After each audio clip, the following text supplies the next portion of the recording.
who had a baby boy. They named him Johnny. One night while he was sleeping in his crib, an evil witch snuck in through his open window. The witch wanted revenge on the king and queen for taking her voodoo doll for their own advantage. The witch put a curse on the prince. For eternity, you shall be cursed. Anything you touch will be turned to stone. And with a little snap of her fingers and a chuckle, she was gone like nothing ever happened.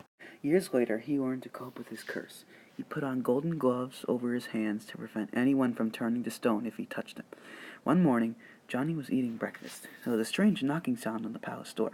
The king said, "Johnny, please fetch the door. I believe you have an important guest awaiting you." "Yes, father," Johnny said.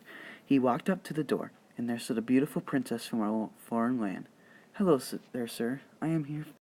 "Pardon me, but why are you wearing those gloves?" Johnny tried to make up a reason, but he was too slow. "Here, let me help you with those." She took them off, and had a confused expression on her face. "No, don't take them off," but it was too late. The princess had touched his hand, and she started turning to stone. "What is happening?" Before her head turned to stone, Johnny said he would find the antidote. He also grabbed some food for the trip. He ran outside the castle doors. "I will be back!" And so he slipped his gloves over his hands, hopped on his steed, and ran into the forbidden forest. The prince rode off, leaving his home behind. As he entered the forest, a silence fell over him. The blue sky turned to a dark shade of gray. The trees, which were bountiful of leaves, were suddenly bare, like winter had just begun. He hopped off his horse and started walking to what looked like a hut, but he was soon mistaken. Before he noticed, he was hanging upside down in a trap, and he saw someone or something coming over to him. And with a bang, he was out like a light. As soon as he woke up, he heard that someone or something mumbling something under the breath. Yummy. The mysterious thing was standing right below Johnny. "That's not a regular person," he said to himself. "That's an ogre. Why, yes." Johnny saw a pot being pushed toward him. "Uh-oh," he thought. "Wait, you don't have to do this," Johnny exclaimed. The ogre gave Johnny a confused look. "Why not?" "We'll have something else. I have a deliciously cooked royal chicken with me. They are way better tasting than a human. I'll give them to you if you help me find the witch." Okay." He slowly let the prince down. He handed the ogre the chicken as he had promised. Before the prince could step back, the ogre had engulfed the pieces of chicken like they were cherries. "The witch lives north, about 2 miles from here." "Thank you, Mr. Ogre," said the prince with a smile. "No problem," replied the ogre. The prince hopped on his horse. About 2 miles later, the prince reached a place called Crystal Cove, marked with a sign. Pretty soon he realized that this is the opposite of crystal. He saw bones in piles. He saw not just bones, but skulls paving the way for him. The skulls were staring at him, as if they were saying, "Help me." The prince pulled his sword out of his sheath, getting ready to attack. Walking slowly, he started to realize he was not in a good spot.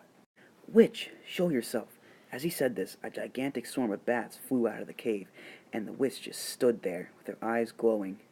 "I command you to relieve me of my terrible curse," the prince demanded. The witch responded with, "You shall never be parted with your curse. You shall die with it." The witch summoned the bats to attack. They attacked him until he was on the ground. The witch fired a ball of flame, which the prince hit back. "Well, that backfired," he said. The witch opened her 10-foot mouth and let out a blood-curdling scream. She started to melt, and all that was a pouch lying on the ground. "The antidote!" He scooped it up. The prince jumped back on his horse. When he arrived at the castle, his father, mother, and everyone who lived in the castle greeted him. He was happy to be home, but most importantly, he was happy to free the princess. "Princess, do not worry. I am here to take you out of your stone prison." He took the antidote out of his bag and poured half of the antidote on the stone. "Cold princess." She started to look alive again. "Oh, Johnny, I could never thank you. I think this will free me of my curse." The prince gulped the rest of the antidote. "Well, we have to see if it works." After he gulped it down, the prince held the princess's hand, and miraculously she did not turn to stone again. After that, the prince and princess started to get to know each other and hang out together for a few months. A few months later, Johnny and the princess were getting married. "You may now kiss the bride," said the priest. The prince and princess had a long kiss, and they lived happily ever after. Yeah.